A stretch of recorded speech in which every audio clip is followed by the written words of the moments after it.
My name is Craig, your host, the Natural Medic. I welcome you here.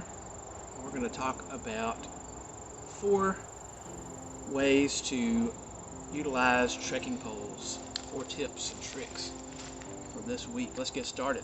I mentioned these in last week's video, if you saw that, on the River Country Products Trekker 2 tent. It's a trekking pole tent. One of the common uses of trekking poles, of course, is to use them to set up your tent, because you're already carrying these out in the field when you're hiking and backpacking. You have your poles with you. But what exactly are trekking poles good for? What are they used for? How do you use them properly? Well, we're going to talk about that. So let's talk about some anatomy of the trekking pole first and foremost. On the very top here is the lovely strap. That is a wrist strap.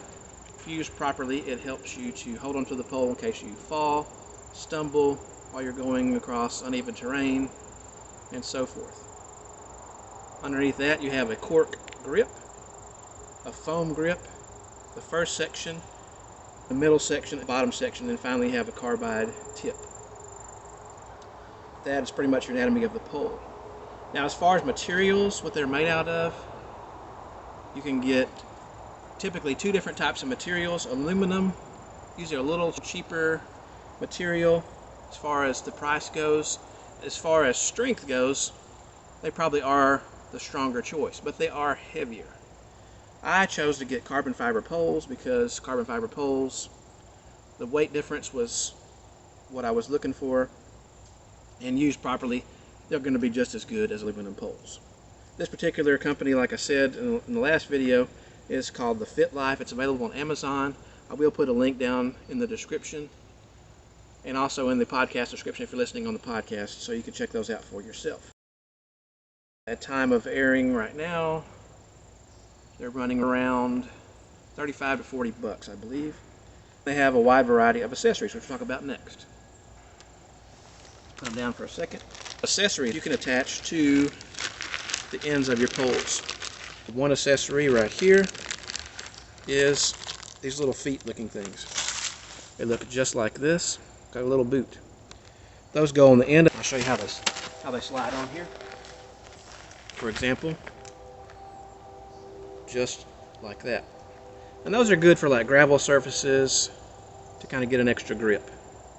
Another type of accessory is called the snow basket. If you're walking in areas, hiking in areas that have some heavy snow, you can attach those to keep your poles from sliding down into the deal. They just go in here and screw on.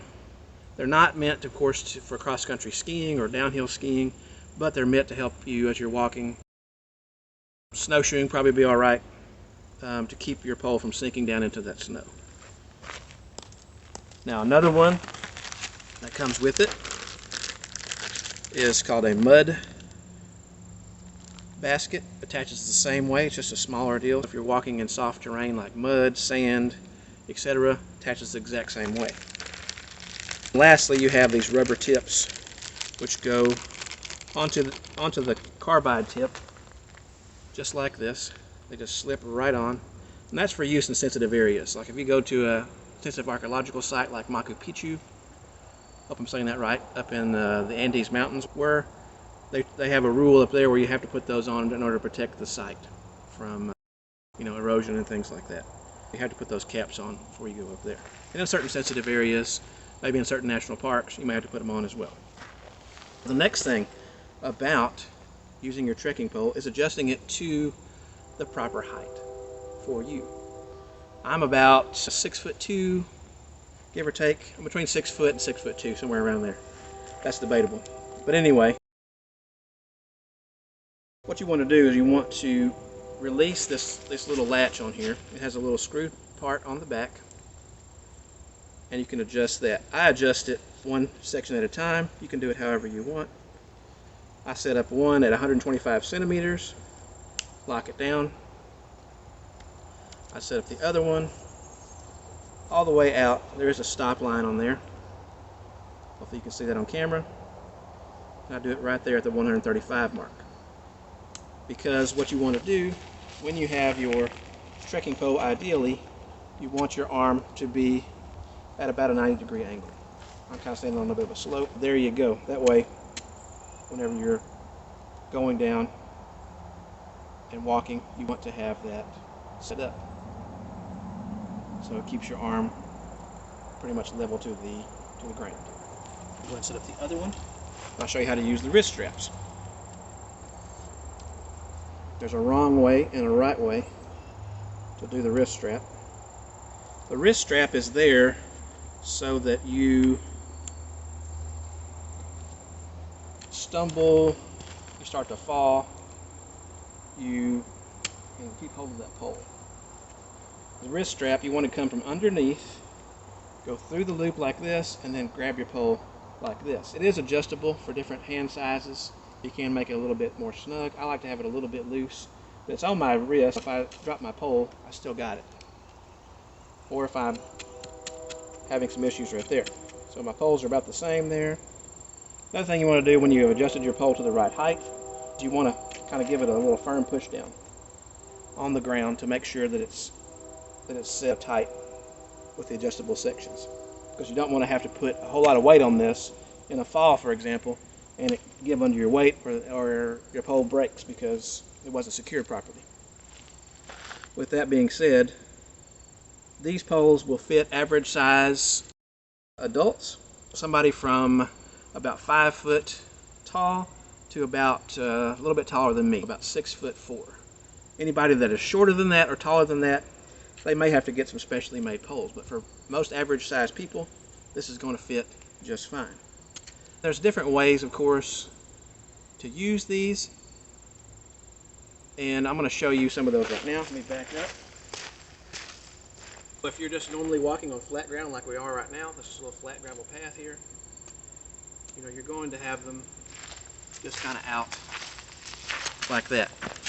When you get your rhythm down, you can increase your walking speed by doing that. If I was going to go down this slope here, I could put those out in front of me to kind of help me walk down the path here. If I'm walking on uneven ground, there's two ways I could do that. I could have one on the downhill side of me, and I'm holding it at regular height, and one at the top side. Either I can adjust the height, or I can use this foam grip to kind of choke down on the pole a little bit to give me additional stability if there was like a hillside here, like on a slanted section of the trail. Now additionally, another thing you can do, when you're coming downhill, lean on those a little bit more. It's difficult to determine on this flat ground, but that's how you do that. They are useful for stability. Basically, you can think of it as giving yourself an extra set of limbs, and that helps you to better control yourself and be more stable on uneven terrain or even just regular terrain, especially when you're under load. If you're backpacking or hiking and you have a heavy pack on the back, you're going to be already a little bit unstable. This adds additional stability. Now these can be stored very easily. You can just loosen these and like this, close them back up. These particular ones have a clip on them. Get that loose. It can be clipped together. Oops. Just like this. They can be stored like that. I do have a bag that comes with them. This particular company provides a bag, so you can slip those inside of the bag like so.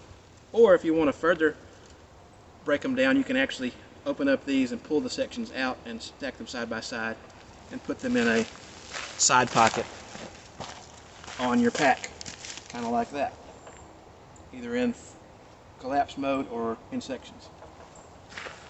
Hopefully you learned a little bit more about trekking poles, how to use them, what is the best use for them. If this video gave you value of any kind, please give me that thumbs up. I'd love for you to do that. If you're listening on the podcast, I will put a link to the video version of this in the description. Thanks so much for watching, y'all, and we'll see you next time.